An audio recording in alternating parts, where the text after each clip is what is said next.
I was with President Trump last week, and I'm clear in my mind that he does want lasting peace in Ukraine. And that's really important. That's what I want. That's what Ukraine wants. And therefore we need to work towards that. I believe that means we do need to put Ukraine in the strongest possible position so that Ukraine can fight on if necessary, or be in a strong position in relation to negotiations. But military aid put Ukraine in a good position. Well, is it right for him to do that? We have to make sure the US, Ukraine and Europe are all on the same page to put Ukraine on the strongest possible position. But beyond that, what matters is lasting peace. For that to happen, it's very important that we don't make what I think we have a false choice, which is between, on the one hand, working with the United States, and on the other hand, working with Europe. We've enjoyed peace for 80 years, and that's been incredibly important to Britain, because the safety and security of the British public is my #1 duty.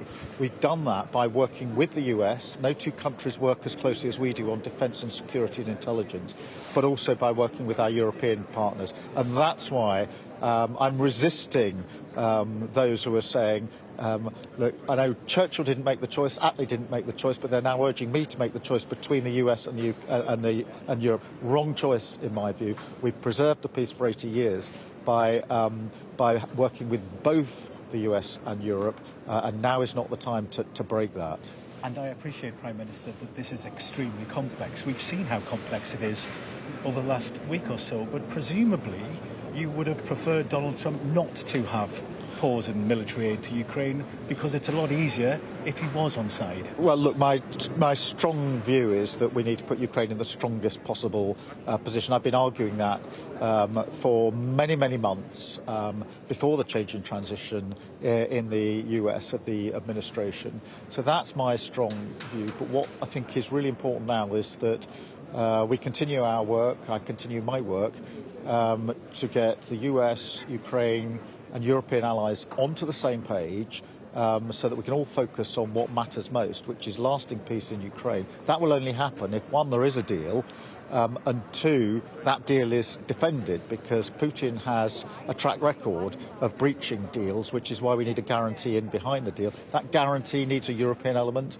and of course the United Kingdom will step up. We always step up in the cause of peace, but we also need the US to be working with us on that, and that is what I'm focusing all my attention on. Just one quick one, because we know that you led a summit at the weekend, and European leaders are meeting again in Brussels today. Just explain why you're not there today. Well, the meeting this afternoon is an EU Council meeting, and obviously we've exited the EU. But rest assured, I've been talking to European leaders all week. I'm talking to them again later, and I've got a meeting of my own tomorrow morning.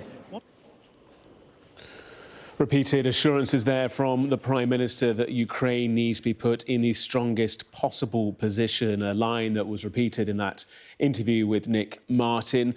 Sir Keir Starmer also saying that he obviously met with President Trump last week, and that his view, Sir Keir's view, is that the President does want lasting peace in Ukraine, and that from a British perspective and from the perspective of 10 Downing Street and the government, Sir Keir said the best interest in British and European peace and security was to work both with the United States and also with Europe, as they have done in the last 80 years.